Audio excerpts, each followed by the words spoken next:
What's up, everyone? Welcome to BJJ and Brews. I am your co-host, Noah John.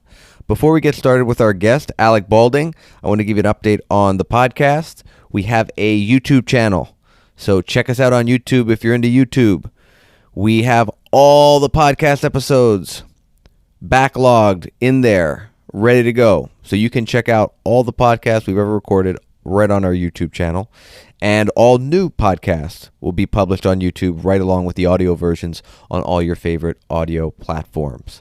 So that's super cool. And it gives us the ability moving forward to put up video versions of the podcast, which is something we've got in the works. I don't know if that's going to be something that's a special occasion sort of deal or if it's going to be something that's consistent, but definitely it gives us the ability to do that. But nevertheless, I know a lot of people use YouTube to consume their content, whether it be audio or video, and now that we have the channel, you can check us out there.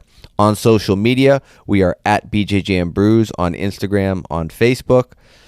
We actually have a Twitter now, but we don't use the Twitter. We just did it to reserve the handle. So reach out to us on Instagram or Facebook, not on Twitter. We don't do Twitter. What else? Oh, yeah. Email bjjandbrews@gmail.com if you want to reach out to us. That's our very public email. Now, our guest today, very special guest. Huge honor for us to have this guy on, Alec Baulding. The guy burst on the scene in 2018, winning the ADCC Trials, East Coast Trials, that is. Obviously, the guy had been competing and winning titles before that, but that's when he sort of rose to more mainstream prominence thanks to winning the East Coast Trials. The guy has instructionals on BJJ Fanatics. He's got his own instructional on reversedelahiva.com. You can follow this guy through social media at Alec Baulding on Instagram. Alec was nice enough to spend an hour chatting with us over the phone while he was going for a stroll outside. Alec, we really appreciate the time, man. Thank you so much. And finally, just as a heads up, the audio quality is not going to be what you're used to hearing on our episodes, simply for the fact that we recorded this over a phone call, and you're going to hear some background noise. You're going to hear some stuff in the background. It is what it is, but just bear with us on this one. The conversation's totally worth it, and we really appreciate, again, Alec making the time to jump on a call with us. But anyway, enough about this. It's Alec Baulding. It's on BJJ and Brews, and it starts right now. Welcome to BJJ and Brews, everybody. I'm your host, Noah John, joined by Chris. Chris, say hi. Good day.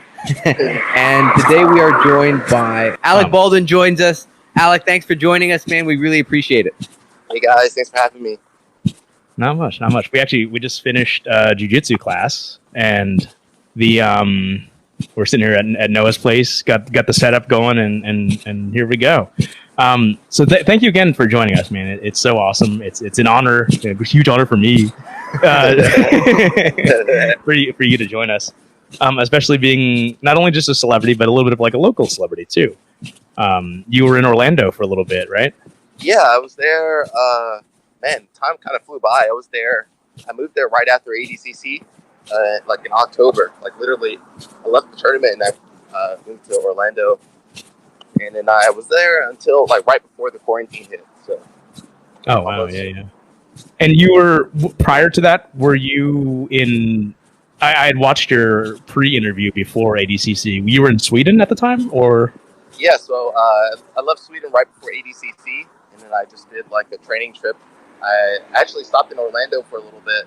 Went to Orlando, then I went to North Carolina to train with Lucas Lepre. I was in New Jersey, Chicago, so I had like a little training trip planned before ADC. That's awesome. So when you're doing like your training camp, and actually, let's do a two-part question on this when it comes to like when you're in a training camp and when you're just day-to-day, not necessarily preparing for an event, a super fight, or tournament. What does your like weekly schedule look like training-wise, both from a jiu-jitsu point of view and also from a strength and conditioning point of view? So when I'm not in a training camp. Either one. Let's say you're out of training camp. Yeah, just on regular your day-to-day sort of thing. I mean, I taught a lot, so a lot of my training I would just do in my own classes.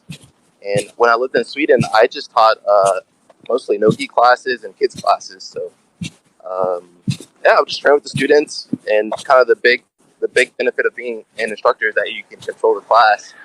So if I wanted to work my wrestling, I could just do, all right, guys, we're going to do wrestling all day, or if there was a position giving me problems, I could just do specific sparring. So that really helped me, because a lot of times, say you're not the instructor, you just kind of got to do what everyone else is doing and not particularly what you need to work on. So I did a lot of positional sparring, specific stuff, and then I would hit the gym a lot, especially before ADCC. I was lifting a lot, a few times a week, just basic lifts, some type of press, some type of deadlift, and just basic movements, nothing too crazy.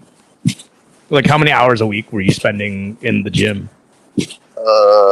Like jiu-jitsu gym or just like weightlifting, like for your strength and conditioning in particular? Not too much time. I wouldn't spend longer than an hour, and I usually would just do like one lift, so I would just do deadlift. Oh, really? Day. Yeah, nothing too crazy. I think now I would add like more of a circuit, especially for like a tournament like ADCC where you just need super good conditioning. But it depends on what you're trying to do. If you want to build strength, build strength. If you want to build your conditioning, you do that. But I wouldn't mix both at the same time. So before a tournament, I probably would work more on my strength, and then closer towards the tournament, more on conditioning.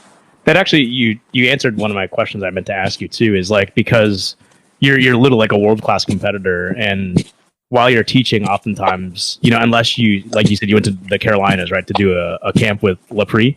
Yeah.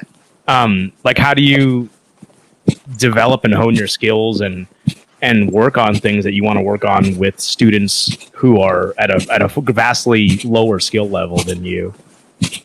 I mean, you can always alter your physical state. So say I would go to the gym, I could go to the gym, like work out, and then I could actually go and train. And that way I would be a little bit more tired or, weakened. So there's ways to like adjust the training. Or say I'm going with someone new, I could have them put me in a really terrible position, and that will balance it out. So there's always workarounds. And, I know so many people, they always talk about how they don't have the right training partners or it's not tough enough. But I think you have to be able to make do with what you have and who you have. So not everyone can move across the country to like one or two of the top gyms. Sometimes you just got to stay where you are and just be smart about your training. So Chris, what caught his eye when he actually did some research was that you have a Taekwondo background, and that's very near and dear to Chris's heart. Near, yeah. Because you are what, a second or third degree? I'm a third degree black, or I guess I was. Am I still really a second degree or third degree black belt? At this point, I've done jiu-jitsu longer than I have Taekwondo at this point in my life. So, that's why we all have skeletons in our closet. Was that something you started when you were like a kid and then like kind of grew out of it? I was a teenager, so I did Taekwondo before jiu-jitsu. And actually, my grandmother found like an old AAU certificate from when I competed back in Taekwondo. So oh, really? You competed then too? Yeah, I think I just did one tournament, and then I was like, I don't like this. Really? It was like Olympic Taekwondo, so like no punches really, just mostly kicks.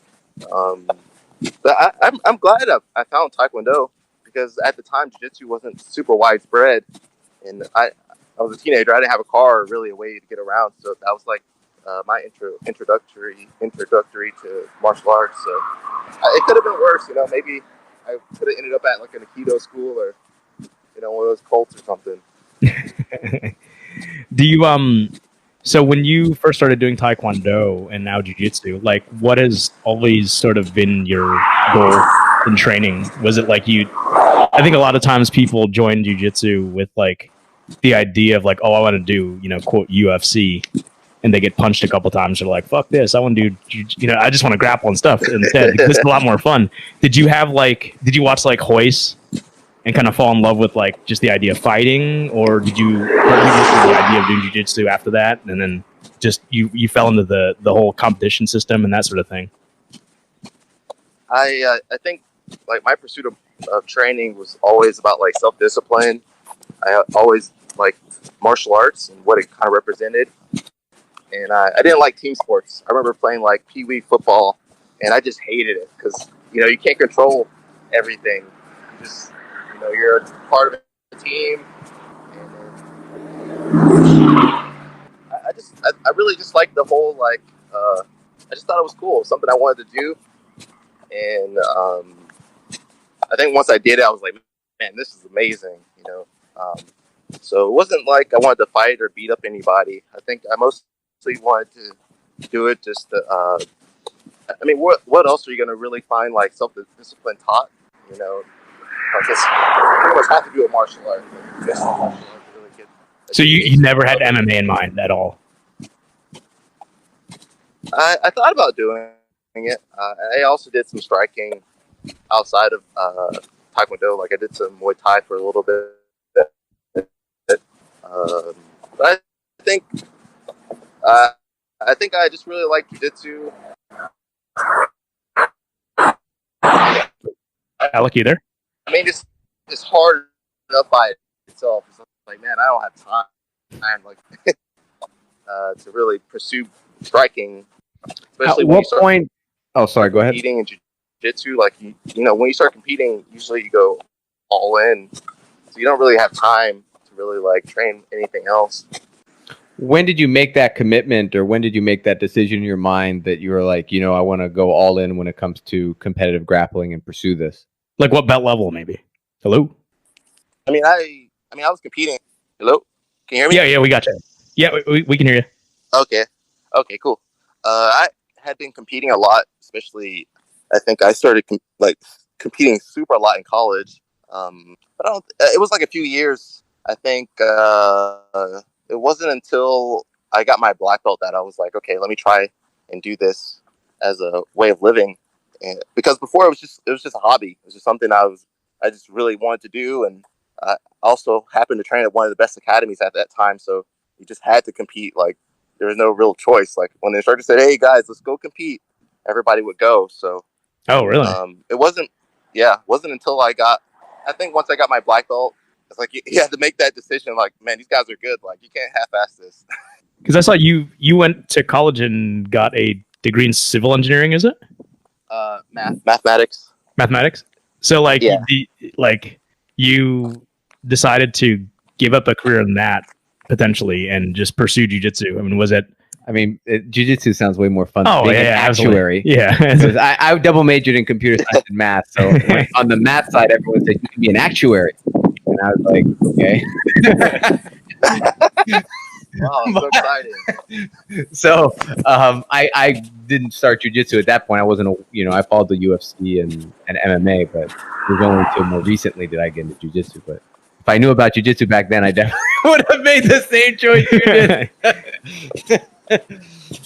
I'm happy I went to college because I remember like being in high school and like things have changed, but back then there wasn't like professional jiu-jitsu. It's like, okay, maybe you have a school, but in my head you have to be like a world champion to have a school. So I kind of felt like a lot of people look down on if you only did jiu-jitsu. Like like people, I don't know, maybe it was just my interpretation, but I always felt like if you weren't in school, like what are you doing with your life? And a lot of the guys I came up with, one good friend of mine, Chris Moriarty, I don't know if you guys know of him. Yes, he's a black belt. He's a doctor too, right?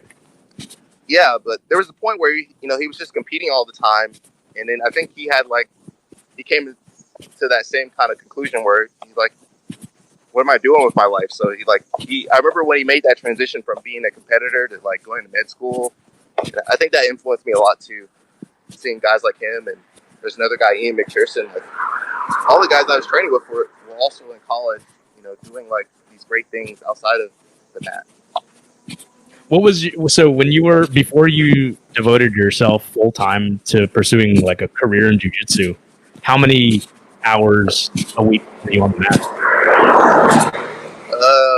I mean, I remember when I was in college, like I was training a lot, but it's just like I was there all the time. Like I remember it sounds pretty boring, but a lot of success is being boring. But I would just go to school, get out of school, go teach kids class, stay, and then do the adult class. And there's times where I remember I got in trouble because I fell asleep on the mat one time.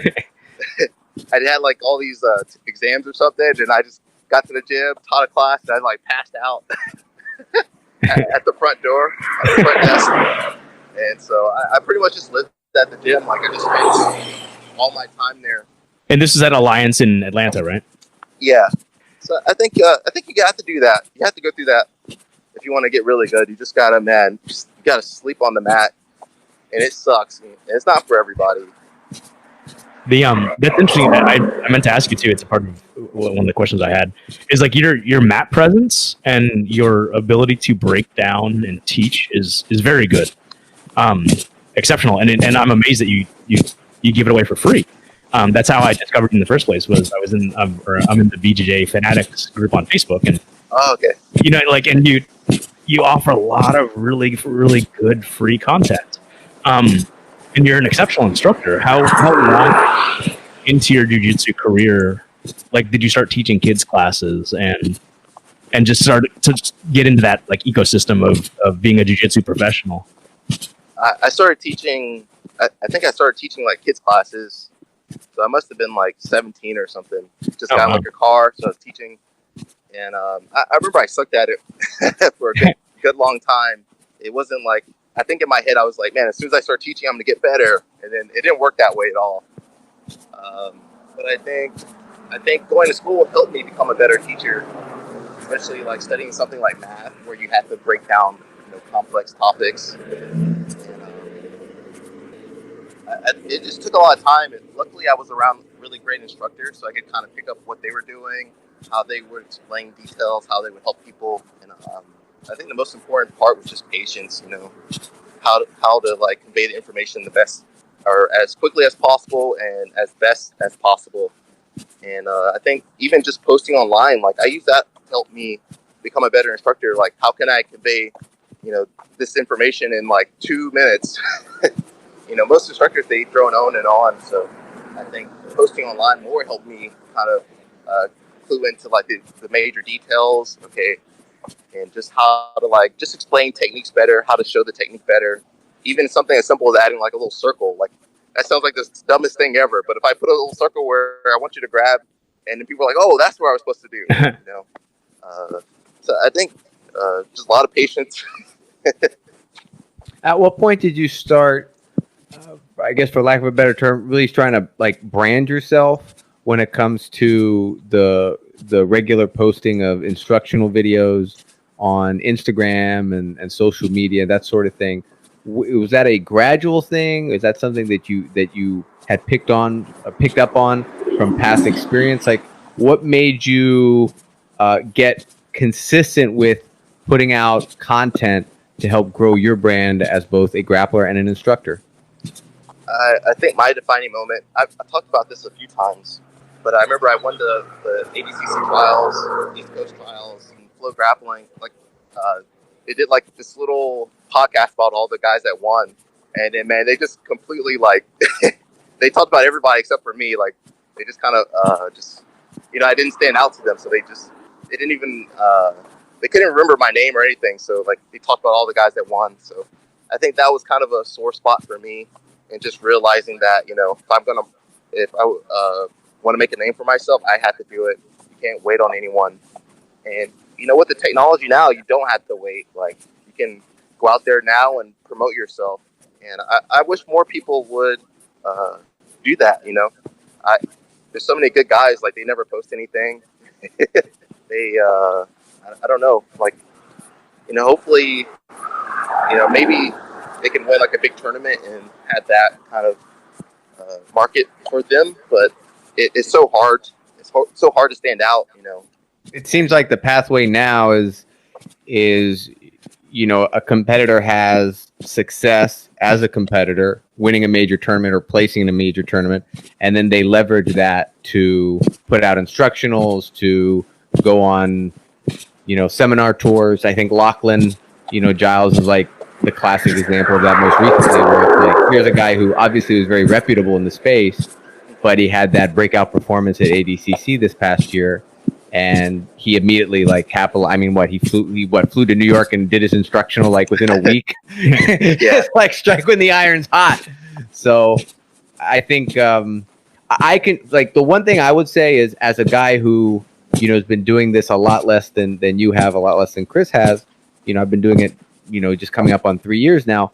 I still don't necessarily have the radar to know, is this coming from a reputable source, or is this just some doofus posting the move of the week that he saw on YouTube a week before and putting his own slant on it, that sort of thing. So it's hard to filter, the good quality content from maybe the moves that look cool but maybe don't really work in execution. I think that's probably why you have people going back on if it's a competitor and he won some title or she won some title, and it probably like holds some weight what they're saying as opposed to just someone. Even though there are plenty of, like you said, plenty of people that are extraordinary instructors that by personal choice, whatever, they're not competing. Doesn't mean they don't have a lot of good stuff to put out there. So it's sometimes it's overwhelming. I love going down the rabbit hole. How do you so I suspect a large, and I don't know whether this is ultimately true or not, but like I suspect a lot of why people don't put their name out there and sort of sell themselves and brand themselves is like the idea of trade secrets. I mean, like, what are your thoughts on that? Like, is there anything new under the sun that people haven't seen before? That if, like, everything that you've shown, for example, Alec, it's just good, sound, fundamental technique and advice and tips on how to improve yourself very, very quickly in like you said, like a 2 to 3 minute video. Is that what people are afraid of? Is like, if I share too much, then people will catch on to my game and I won't be as good competitively, that sort of thing? Or is it just, they maybe just don't know how to do it? I think it's a lot of factors. Some guys are terrible at marketing, but there are some guys that, they have a specific style, and then they don't want people to figure it out their style. I mean, you should. There are some things like maybe you should keep for yourself. Maybe you want to put it on a DVD. It's going to do really well. But I found that just posting more, it helped me. In what way did it help you? Get better as an instructor and also as a competitor. Okay, so from your own jiu-jitsu point of view, not from a branding point of view, you're saying it helped like solidify techniques in your head.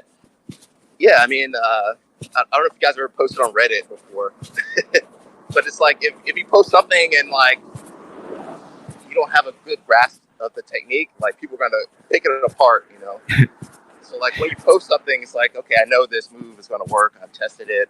I know it's sound. It's man, it's helped me so much. And then competitively, like it's helped me branch out a lot. So if you ever watch some of my videos, sometimes I have other people teaching, and so it's kind of you'll see me on there trying to learn a new move, and like I'm messing up the move. I did one pretty recently where I was just like, everything was off. So how do you go about furthering your jiu-jitsu knowledge? Are you someone that like studying instructionals, competition footage? Like, what is your source when it comes to, or your preferred source when it comes to broadening your game and bringing? Are you watching tape of yourself? Are you watching tape of your opponents? Like, what do you? I mixed it up. There was a time when I was coming up where I watched a lot of DVDs. I used to watch like DVD instructionals and like fall asleep. I do different things. I think it depends on your learning style. So some people like watching competition video. I'll watch some competition video, especially if I have a tournament and I want to do research. I want to do research on the guys I'm going against. I think for me, a lot of it's just positional training. So actually just putting myself in a position and trying to figure out the move. And that's one reason I got into jiu-jitsu, just because I like that problem-solving ability. And I think everybody's different. For me, that's like the best way to learn. Just get in there and try the move. Also competing, like I think competing is a great way to learn. I did Who's Number One recently, like maybe 3 weeks ago, and I learned so much from that match. Just one match, I was able to see like some holes in my game and a lot of things I need to work on. So I try to use some combination of all those things. Watching competition video, instructional videos, competing, and positional sparring. I think are all great ways that I've used. And when you're doing positional sparring, let's just dig into that a little deeper for a sec. Are you, with your partner, is that something where you guys are kind of doing progressive resistance, where he's resisting less at the beginning and then upping the resistance as you get more comfortable with the move and you want to get a more realistic look? Or is it just situational sparring in the sense that, hey, we're going to start in this position and we go live from there and you can resist fully? Like, are you kind of a progressive resistant guy? Or are you doing just kind of diving in and just working with the position? It's a little bit of both. And also how if you know someone really well, of course you can maybe like go a little bit more faster pace. Usually I'll start slow just to kind of warm up and just kind of really technically break down the move and like to its like core techniques, and then slowly start adding more resistance. I have one video I had recently. We're doing like a knee cut, and you can see me telling my partner, "Okay, add more resistance, add more resistance." And so I'll try. That's one way to do it. Also, you know, in training, like regular rolling, you can kind of put yourself in a position or force a position and try to work from there without your partner knowing. One thing a good way to like control the resistance is by going with different levels of partners. So, you know, you go with the white belt, you're probably going to get some crazy reactions, but a lot of resistance. You go with the blue belt, maybe you're getting a lot of technical feedback, but not as much resistance. So that's one way I would really use to kind of mix it up, not mixing up my partners. And because everyone's different. They're going to have a different approach and different reactions. So, you know, it's one of those things where I can describe it, but really you just got to get in there and do it. You know, you just got to get in the mud, you know, and just kind of figure it out. What is the typical breakdown of a class for you that you're teaching? Like between like introduction to whatever technique you're doing, you know, into the isolation sparring of it, and then just to like live rolling. Like how much? What do you think's the most? Because we get into this discussion a lot, just between Noah and me, is like people just want to roll, right? Like they want to come to class. They don't even want to do the warm up. If they could just get on the mat and roll, they would. You know, drilling, forcing them to drill and to actually try to do what was taught that day is the hard part. Do you structure your classes that sort of in a way that just sort of you command the mat and tell them, hey, this is what we're doing for the next 10 minutes? Or do you sort of like let them play in the sandbox a little bit, just start there and then like kind of go, like you said, like where they can kind of experiment and figure it out? Mm-hmm. I experiment with the class settings too. I've had classes where, like in Sweden, we had classes where it was like an open mat, but you just had to come in and do positional sparring. I think, like when I was in Orlando, for instance, that's the last time I was teaching a class. I would have it organized to where, you know, we would bow in, immediately go into the mat, and I would show the technique. Whatever the technique was, it would probably be off of a series of moves. So say we're working collar sleeve, it would probably be some move off collar sleeve or something. And then I would give the guys maybe like 5 to 10 minutes to kind of just drill the technique and warm up some. And then maybe if I wanted to do another technique, another 5 to 10 minutes on that technique. But I would gear the class mostly towards positional sparring. So a good minimum of like 25 to 30 minutes on positional sparring. And then the rest of the class will be free sparring, like positional sparring, just to get that good muscle memory development. Mm-hmm. And then free rolling, maybe like 2 or 3 rounds of free rolling, just so you can kind of apply it in your own game. And then I would end the class on like maybe 5 to 10 minutes of like Q&A, or just awesome. any maybe, you know, feedback from the students or any details I missed or forgot to mention in the class. So it's pretty streamlined. So, you know, going back to teaching kids, you get really good at developing like a sense of time management. Okay, I'm talking too long. Okay, kids, let's go, let's do something. Like, and same thing with adults, you can develop that sense when people are kind of ready to move on to something. And I think for me, just good time management is a skill that a lot of instructors don't have. That can completely change your game.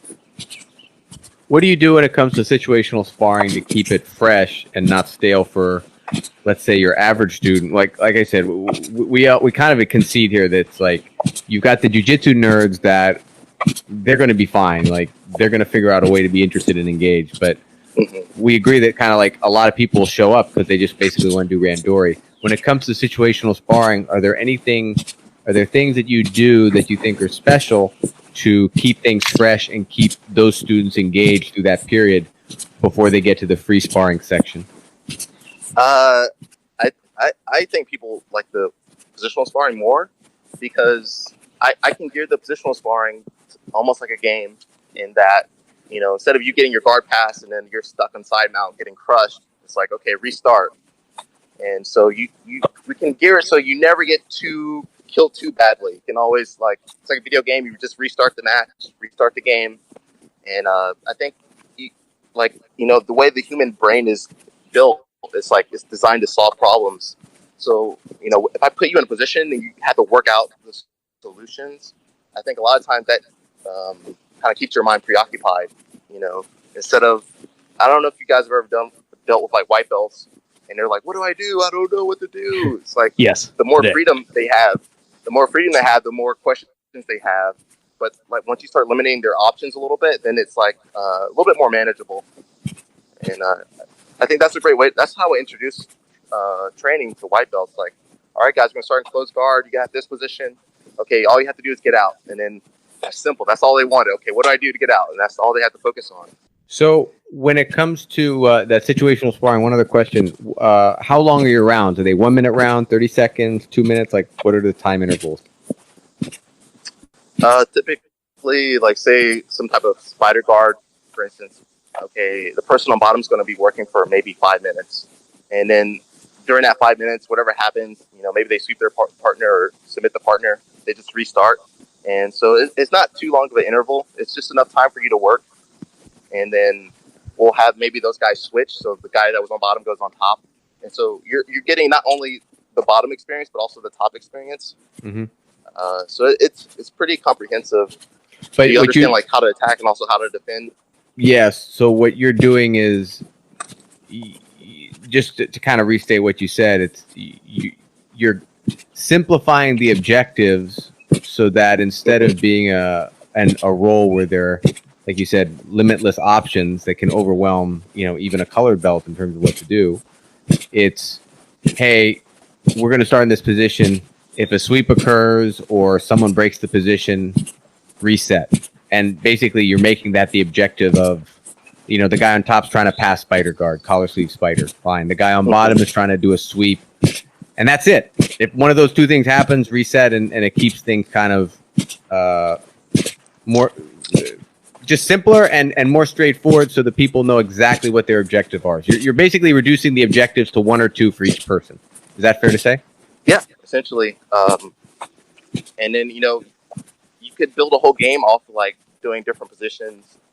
And then what we do with the free rolling is try to like combine all the positions together. So say you did like a collar sleeve positional sparring, but you also did like maybe 2 weeks ago you did like a half guard positional sparring. So eventually, like the goal will be for them to be able to connect their guards together or whatever reactions together just from that experience. I don't know if that makes any sense. Oh yeah, no, totally does. That's, yeah. Like, what are your thoughts on white belts rolling? like, you got a student walks in the door. I'm sure you've seen different, like, what's your thought on that? Should they be able to roll right away? Do they roll 6 months in? Do they not roll until they're blue belts? I've heard different thoughts on this. What are your thoughts on how do you onboard a brand new student in jiu-jitsu? I would use that positional sparring. So I remember in Sweden we had a lot of mixed classes. Well, we did like a different setup, but eventually we had like a beginner's class that got pushed into the advanced class. And so, you know, a lot of my instruction was always kind of designed to like get a white belt up and running as fast as possible, you know? And so, you know, you could be a brand new white belt but maybe you spend like a month in closed guard. And that white belt might be sharper than a blue belt or purple belt in the closed guard. So that was always my kind of thought process. Like, let's get this white belt up and running as fast as possible. And so man, just positional sparring. That's the only way. And do you tend to favor, let's say, teaching them like positions and guards versus submissions? Like, what do you? I mean, this is a hard one to answer, but what do you think are like the core earliest principles that a beginner should learn that helps them onboard the quickest? When I was in Orlando, I taught a few beginners classes, and so like I think once I got there, up until when I left, I had them working close guard. So 6 to 7 months of just close guard. Oh wow! And the one submission I had them drill, we did different variations, different setups, but it was the triangle. And so I think if I had to pick one move that like, okay, you have a good guard, jiu-jitsu, it would be the triangle choke. It's just like a very technical move. And I think once you can get that down, you're going to have confidence in your guard, and you're going to be able to do just about any submission. That's what I focused on. I had the guys do lots of positional sparring from close guard, and man, I worked triangle so much that it was crazy. Like the white belts, like they knew almost everything about the triangle, more so than like imagine you spend 6 months working like triangle. Like of course you're going to be like a killer at that move. So, and also just developing a submission oriented game like during open mats. The white belts, man, it would be crazy. You just see them go for triangle constantly because that's all they knew. And so I think that's a great, for me, that was a great starting point. It was to develop like a very efficient but also attacking guard. I think that was like the best way to go about it. So at what point, just speaking of guards, did you start to, because you have your short guard, which is really cool. And I've watched quite a few highlights of it, and I've watched you teach it a little bit. It's a spider with like a shallow de la Hiva, and you switch back and forth between like single leg ashi with that, maintaining that spider. Where along your jiu-jitsu career did you really refine that and get very, very effective with it? Well, it's gotten better now. I think when I moved to Sweden, because I don't know if you guys know John Thomas. He's pretty popular. Just being able to train with him and work with him helped out a lot. I mean, it's pretty much just a spider guard, but from a short person's perspective. And I think one thing, I don't know if you've seen some of my like open guard videos. Like I kind of know what works for like taller people, but also shorter people. And because there's not a lot of short guard players, open guard players, there just wasn't that much. There was almost like no content. That's why I created like that short guy guard. And, it was just my perspective on how to like use a open guard game and kind of modify it. And I did my research. There was like nothing out there. Like if you type in short. And it's very unique. I mean, like I think you might be the first person to ever do it. Like it's the only thing I can think of that's along the same line is there's a BJJ Fanatics video with Danaher and Bernardo Faria where it says how to triangle someone if you have shorter legs. But that's like I think the only video that comes to mind where in the title, and part of it is like, what do you do if your legs? And he speaks so matter of factly of it. He's like, oh, it's not hard at all to do. Like how he's so like not that he's pompous, but he just speaks so matter of factly about it too. And I'm like, man, like, like, oh, is it that easy, John? Okay, well, no, but it's your short guy guard is so unique. I think it's cool. That's one thing where you have to like experience it, like. You're short when like you try to get close guard on someone and you're just holding on by your toes. You're just like, oh my god. So I think that definitely like you need someone like me to kind of break it down, and just go out there and try this stuff. I tell you what, your knee cut video saved my knees a handful of times because I tried a knee cut on somebody and it was God. I wish I had seen it before I injured my knee. About how you kind of broke down like how to not injure your knee while doing a knee cut. But didn't he have a coyote hook on you? He did. But I still thought I could knee cut. Yeah. Stupid me. At that point, you need to like go back. Yeah, like square their hips up, right? Like, I know that now. But also like how to not like it's God, it was really good. But it was a very, very good video. But I lost my train of thought. there's The not first many, beer is like, hitting Chris, so then you Yeah. start to lose it. I'm also fasted too, so Oh, great, even better. So when's the last time you ate?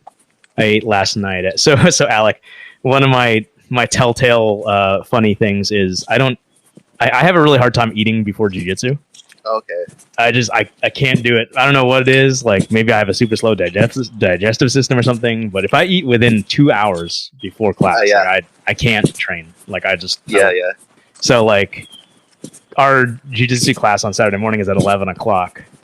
So I haven't basically. And if I wake up at like 7 or 8, and I got to deal with my son and stuff, and then I just don't have time to eat breakfast. So by the time I get to class, I'm literally fasted since like 6:30 the day before. And the first calories that hit his stomach are hops and barley. Yeah, so that's it's not the most healthy habit, but it's I call it sort of intermittent. It's like intermittent fasting, right? Yeah, like yeah. IF. I'm just not But what's what's the gym COVID situation up in Georgia right now? Are you guys all open? It's kind of all over the place. We have some schools that are open with like procedures, which I think is the right way to go about it. Having like, sectioned off mats and checking temperatures before you walk through the door. There are schools that are just they went right back to regular training. So I think this is a difficult time for everybody. I was talking to a friend of mine. He's like, man, the only person doing well is Bernardo Faria. Yeah. He's the only one doing well. Yeah, but Michael Zenga, or whatever his name is, right? Yeah, I think it's a tough time. I recently shared some posts from Chris, maybe saying like, the number of cases in your city or state are going up, but maybe start taking a few steps back and really implementing those procedures. So like, I just hope everyone's being careful out there. For me, I've just been training with a very small group of friends, and that's been my approach. That's been working for me. Is your gym shut down completely, basically? My gym? Yeah. Which one? I'm just training with my friends. So. You are okay. I gotcha. Yeah. I'm not. So you're not even okay. How so you mentioned Sweden. You went over to Sweden and you were training. Obviously, you've been in various places in the States. How much have you what are some of the I guess wildest places you've gone to and trained? Because both with competing and the fact that you can do seminars, you've gotten out there. So I figured you might have an opportunity to drop into a lot of different cool gyms all over the world. What are some of the coolest spots you've dropped into? Whether they're just like, hey, I stopped at Atos in San Diego, or I went to this cool dojo in South Korea. What are some of those coolest? Or Orlando, Florida. Okay, sorry. Minutes away from Disney World. Yeah. I mean, I've been to so many schools. Like, it's kind of hard to measure. I think it's the people. The people make the school. And I've met so many great people just from traveling and living abroad and competing. I think, man, there's so many great places out there. There's places I've been to where I had a layover, so I was like, hey, I'm gonna go train over here, and it's like, oh, I made like a lot of great connections. Yeah, I think I had to go back to like my first academy that I visited.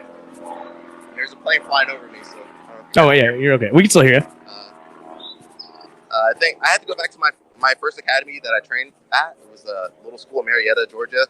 It was an affiliate of Alliance, and man, it was just like it's like Fight Club, man. It was dirty and dungy, and I was. I remember when I walked in, I loved it from the first time. So, I think what your first time? What year was that? This is like 2004 or 2005. So oh wow, it's been a bit. And it was so Alliance had that many affiliates in America at that point.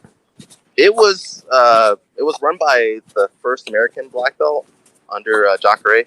Oh wow, not Jacare the fighter. not the Alliance. Ronaldo Souza.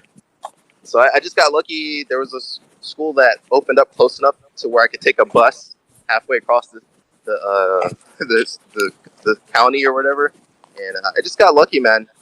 I could have ended up anywhere. When you said you lived abroad, was it just Sweden, or were there other places that you've spent extended periods of time? Yeah, I just lived in Sweden for about 3 years, but you know how Europe is; it's so easy to travel. So I got the chance to go to a lot of different countries. man, it was a great experience. Like, I'm so happy I did it. Okay, so 2 questions, because that's basically kind of what I did for 3 years after college. I lived 2 years in Spain and another year in South America. So this is a topic near and dear to my heart. Where in Sweden were you? Is my first question. Were you in Stockholm? Were you in one of the smaller towns around? Where exactly were you? I was in Gothenburg, so it's the number 2 city in Sweden. Mm-hmm. But man, it's like a 4 or 5 hour like train ride to get to Stockholm. So I had the chance to go out there a few times, and then where I lived was like right next to the water, next to the ocean. So Spain, like, it was super easy. Did you have to get like an athlete visa to be there, or? Yeah, I had a residence permit, and it's a lot easier like there than America. So you pretty much just have to you get like a work contract, and they have to prove that they can have enough money to pay you. So it wasn't too crazy to get. How big was jiu-jitsu in Sweden then? I mean, clearly America's like probably number 2 behind Brazil, right? Yeah. Was it an up and coming sport there? Like, were there a lot of higher level students at that time when you were teaching for those 3 years, or was it like, you might have been sort of like the Gen 1 with John Thomas? They had some guys, Sweden and Norway, all the Scandinavian countries, they still have like Viking blood in them. Fighting sports are very popular. Muay Thai, boxing, wrestling, like all those combat sports are super popular. So luckily they had a lot of Brazilian instructors, maybe in the early 2000s, 90s, like late 90s, that had been there before in Sweden. So and you still have some guys like off the top of my head is Teta out in Norway. Have Alan Finfo, Bruno Matias. So you had a few like really good Brazilian black belts out there, and there are some really talented people. You have the Norwegians, Tommy and Espen out of Norway. There's Max Limbaugh out of Stockholm. Tariq, he's got the Tariq Opata named after him out of Norway. Imad, Alan Buffoon. So there's a lot of really up and coming guys that are like doing really well in the European scene. Have you ever attended a BJJ Globetrotters camp or considered going to one of those? I tried to get on there, the one they have in Iceland. Okay.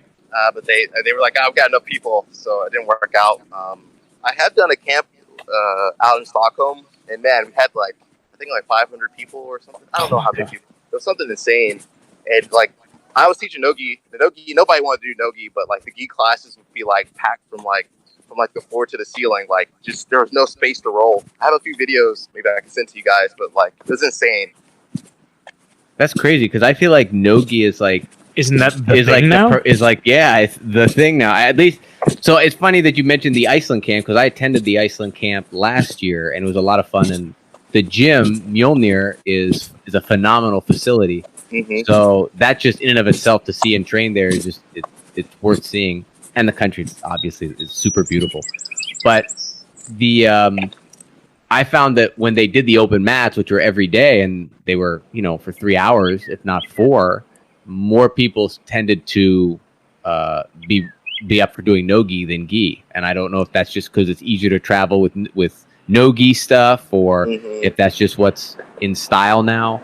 But I'm a little surprised when you said, like, everyone was in a gi. I'm like, dang, dude, like, I feel like everyone's doing no-gi now. Like, that's it seems to be where the pendulum swings. Even when I taught in Sweden, like, the gi classes were always bigger. When I taught in Orlando, like, the gi classes were always bigger. So I don't know if it was just me. I try and do both. Like, I like doing both. I mean, like, our gi classes are twice the size of no gi classes. I have no idea why. Offer less no gi classes, though. That's the thing. Like, I don't think if we offered more, I don't think more people would randomly show up to it. I think people who. I think the thing with gi versus no gi, at least at our school, is that there is a when there's a full schedule, there's fundamentals, and there's a fundamentals gi class. So there's a clear class for beginners to go to where they're with other beginners. Where no-gi's always been all level, so I think there might be some trepidation. And I think on some people. and I think wrestling sucks. Well, you It does. Like, I mean, I hate wrestling. I mean, like, I'll go. I mean, you know, I've just got my black belt and stuff, and I'll do no-gi. Like, you know, I show up to the wrong class one day or something. I'm like, God damn it. I guess I'll just do this slimy, disgusting thing. But I think, honestly, like, who likes getting sprawled on? Nobody likes getting sprawled on. Amen. Nobody likes, I mean, like, at least with gi, there's a barrier between you and them, kind of. You know, it's soaking up the sweat and stuff, man. But, like, Yeah. 2 rash guards, it is, oh my God. It's just, there's just something about that viscerally, Dude, I think it just drives. You got to Pojado more, man. I told you, like, I mean, I actually perform better when I do no gi because it forces me to not stall. Yeah, and you can't. Right. Yeah. But you I can't just sit. You can't pull. You know. But so Alec, when you first started competing, when, like, at this point have you transitioned to exclusively because there's more professional jiu-jitsu with no gi opportunities than there is gi opportunities, because it seems to be a little bit more sexy, I guess, right? With things like ADCC and that sort of thing. Have you favored one or the other at this point, or? I do both. Like, I did before everything shut down, I did the Miami Open in February, and then Europeans. So I try and do both as much as possible. You know, I think having that ability to cross over is super important because no one does it really. Like, it's like you know, there's a few good gi guys that would do no gi, but a lot of times they hate no gi. They just want to put their gi back on as soon as the no gi season is over. Yep. So yeah, I mean, the one guy that comes to mind to me is JT Torres. Like, that's the one guy that seems to be performing well at a high level in both, you know. I mean, there's, you know, JT, Lucas, Roberto Jimenez, Kanan. You know, there's a few guys that do both. I think the vast majority of people, like, they just pick one or the other. Do you feel that training, like, you just said, hey, I'll do both, I really don't care, and it's important to do both. Do you feel that if you does doing both take away from the other, or are there enough common underlying principles between the both of them that it doesn't matter what you're doing, like, you, as long as you're just grappling, that's what matters? Or just the gi is so nuanced? I mean, they both have their nuances. I think it keeps it exciting. So, like, when I put the gi on, you know, I can work on some really cool open guard transitions and things like that. When I do no gi, I can work more like leg entanglements. I think you have to enjoy both. You know, I really enjoy both. And, you know, there are some similarities and also big differences. I think that's one reason a lot of people don't do both. So say, like, you're really good in the gi, but then when you do no gi, like, okay, you don't have the grip. So, you know, I've talked to people that they're like, I hate no gi because I can't grab anything. And, I mean, it's going to suck for a while, but, you know, say you do no gi for like 2 months, and then, man, you like start to develop your game back to the same level. So I just really enjoy doing both, you know. And it's easier. Was your first competition a gi or no gi competition? I think it was a no gi. It just was it really? like a naga. Back in the day, it was, you know, you could do whatever you wanted to do in naga. Right. I think it was no gi. Coming up, we did both. So we wore our gi. The instructor says, okay, take your gi top off. Okay, no gi. So I think that's always kind of stuck with me. You know, I like doing both, man. I wish more people would do both. I think there's something to, like, just going back to the whole Sweden thing, how that you were like, you know, Sweden had like 500 people in a gi and like 4 people in no gi. You know, like, I think there's something about the gi that makes it look more like a, quote, martial art. Mm-hmm. You know, and then, like, no gi, because there's no, like, a lot of times there isn't a uniform. People are showing up in whatever rash guard and funky. No, I spats definitely think I do think there's right, a like, personality component to it. Yeah, like especially when that one time I did go to the BJJ Globetrotters, it was like no gi was like a chance for people to express themselves because they had the wildest. I have never, like, when I train, it's like most people are like, we're wearing like some compression stuff. Yeah, some of them have designs on it, but it's like people are like rocking their A game. Like rash guards, like going to church on Sunday. Yeah, like rash guards that they're like wearing. That they're like, no, they didn't see this any. Like, this is a rash guard that I bet no one has ever seen before. You know, like there's this one guy, and I bunked with him in the hostel near the place. His name was Sheldon. All his rash guards, both spats and tops, were unicorn themed. Oh man! So this guy had the most exotic He also had a mullet. Like this guy, like caught everyone off Was he an guard. American? Yeah, he was. What the hell? He's Alabama? no, I believe Indiana. I apologize if you're listening to this, Sheldon. I messed up on. I apologize, but Midwest. And yeah, but Noah's like, where'd you get that gi? Where'd you get that? It was like a secret where all these people were getting their rash guards. I said gi, but so I think there's a bit of that where and I do think there's some counterculture there. I think people that Sure. are like against any sort of traditions. Like I It's don't want to the mount a helio oppression on of the the wall. gi. Yeah, Yeah. exactly. So this is their way to get back. It's like turn Helio's picture the other way. Yeah, that whole thing. Yeah. If, I mean, he was only a nothing pro else, or whatever it was. Right? if nothing else, it should be seasonal. Like, man, it's cold. Okay, put your gi on. Okay, it's warm. Put your no gi. Like, I don't It know, would just man. be no gi all year in Orlando then. Like, Jesus. I don't miss the weather, guys. I'm sorry, man. Like, Atlanta's not the coolest place either, though, right? I mean, man, in Orlando, I had mosquitoes biting me while I'm training. I was like, oh no. We had the big bay doors and stuff. So, man, like, it's hot. Mosquitoes biting me. Oh God. just out of curiosity, how did you end up in Orlando? It was before I left Sweden. The owner of in Orlando contacted me, Uh-huh. and I think I visited before. I have a really great friend, Pedro Torres, down in Orlando or Kissimmee. So that was kind of my big motivation for going down there, so I could be closer to him and work with him some. Yeah, I'm grateful I had the experience. Be the head instructor for the time I was there. So I learned a lot. And get bitten by mosquitoes. And Yeah, Jesus. I remember, no-gi, I was like, okay, my rash guard will protect me. And that rash guard didn't do nothing, man.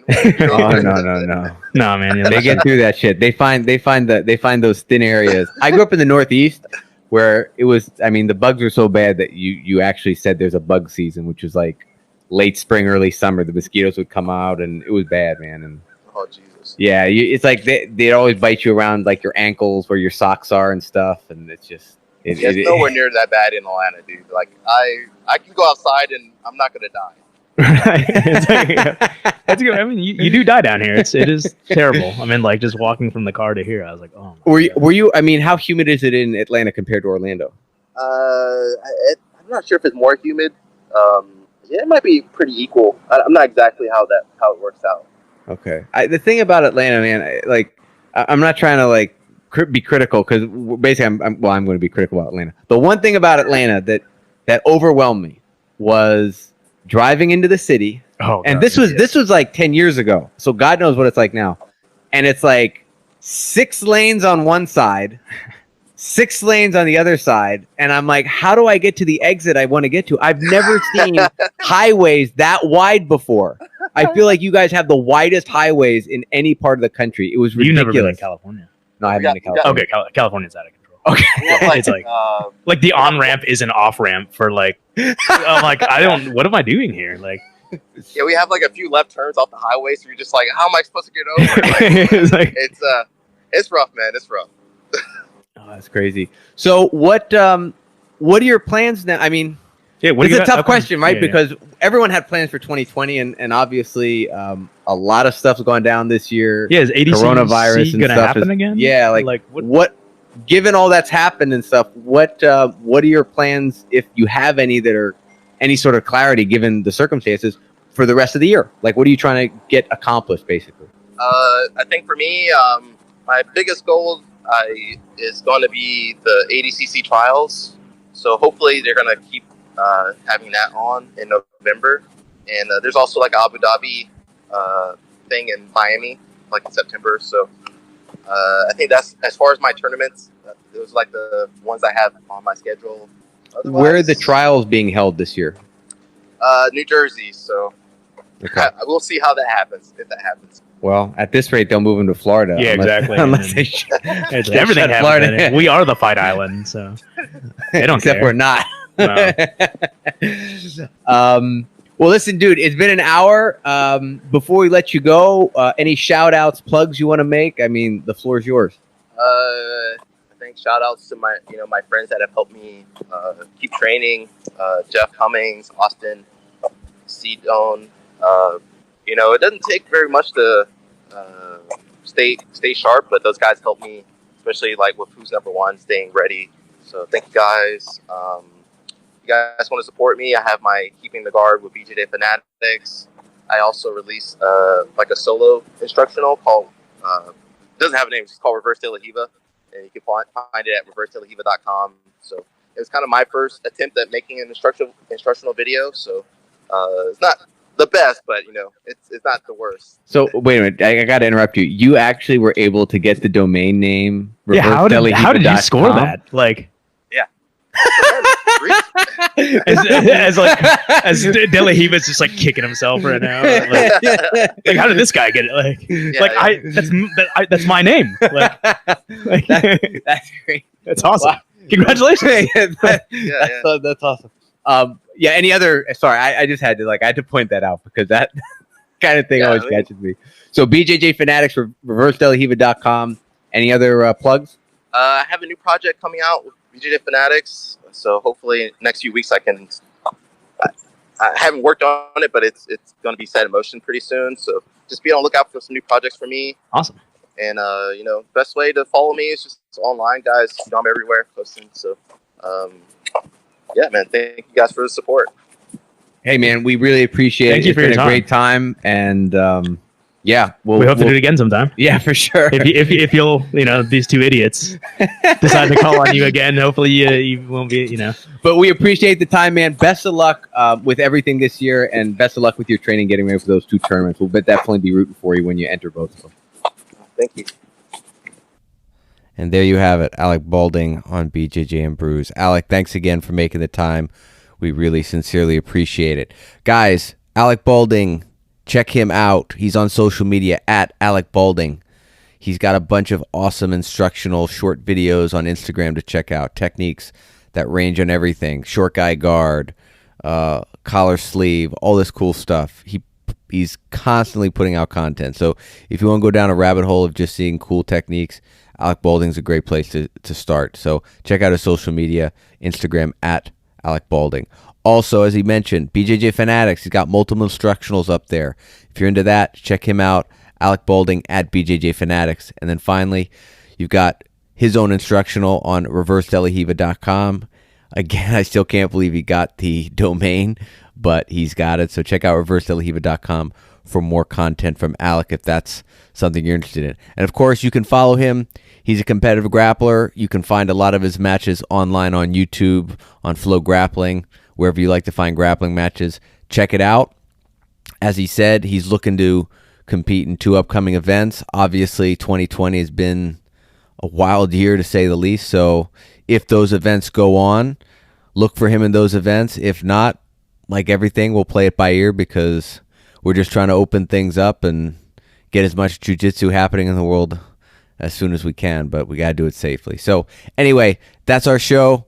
Come back next week, same time, Saturday, Sunday-ish. Usually right now we're doing Sunday night dropping, but it's over the weekend, so you've got a new episode to listen to throughout the week. We will catch you down the road. Until next week.